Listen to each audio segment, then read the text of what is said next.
Hi everyone, it's Michal from StruSoft and welcome another tip of the week. This time I'd like to talk with you about MEP key dimensioning options in AutoCAD. So without further ado, let's go further. There are a bunch of options that allows us to dimension or specify the way to dimension MEP keys. One of those is available within Impact Project Manager properties, and that's under the Drawings tab in the properties of the project. Down in the dimensioning section, there's the dimension MEP components separately. So that's the global setting for your project, which has two toggle options, yes and no. In this case, on the screen, you see it's highlighted to no. What it will allow you to do is specify whether you want your components of MEP keys, so both the, say, recesses for cables or the sockets themselves, to be dimensioned either on a single dimension line or two separate dimension line.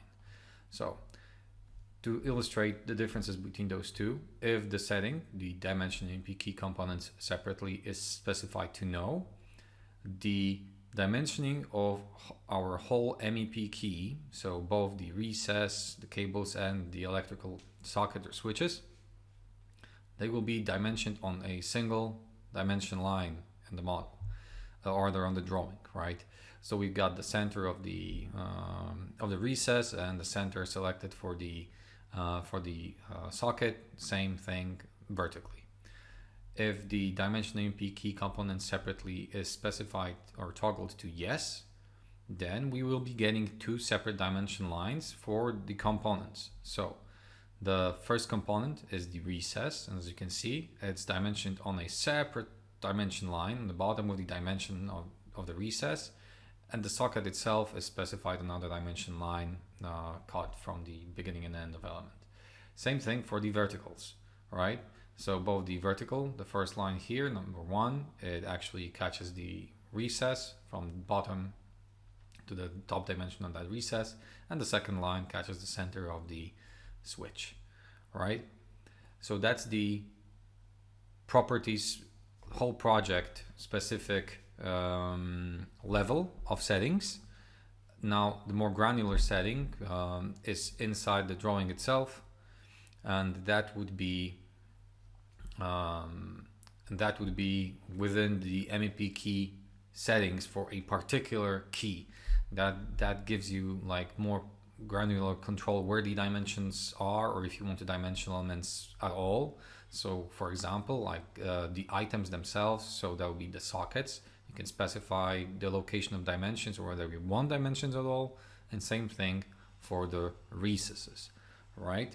So maybe let's go into the drawing and we'll see, rather into the model, and let's see how that works for us. So first things first, in Impact, to get to the project properties, we go back to the backstage and then click onto the properties.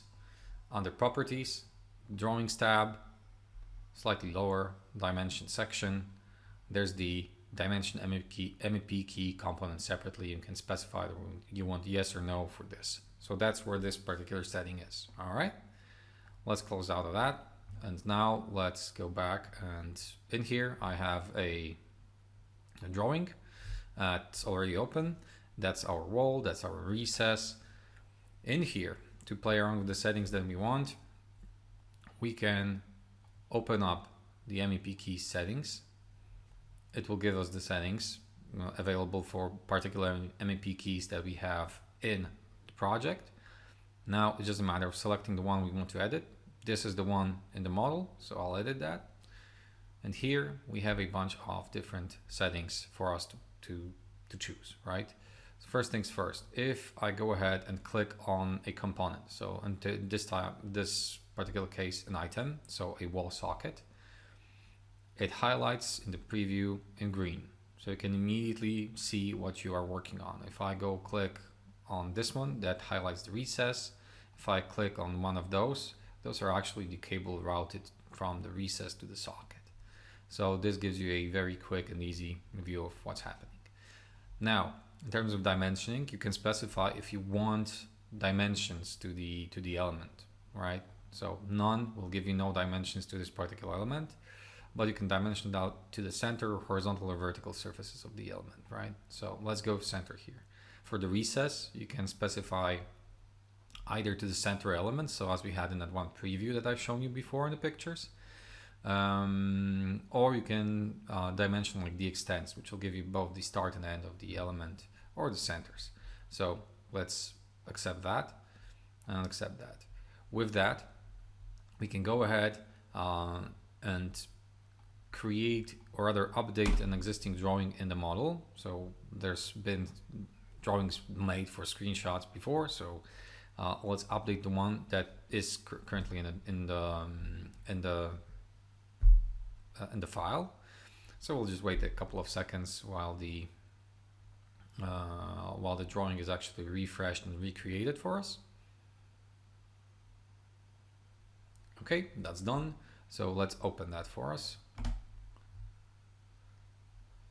And we can go ahead and have a look at what's happening in that drawing for us. So as you can see, since we have specified a separate dimensioning for the elements and the extents for the recesses, then in the one line here we have the basically dimensions to the start and end of that recess on one line, the horizontal one, and vertical same thing. So basically from the bottom to the top, 150 mil, so that's 150 mil tall recess, and a separate line that specifically dimensions the center of the wall socket, same thing here, right? So we are catching the center of the socket in that drawing, and of course it's just a matter of now printing that drawing out and having it done exactly the way we want it for our standard in the company.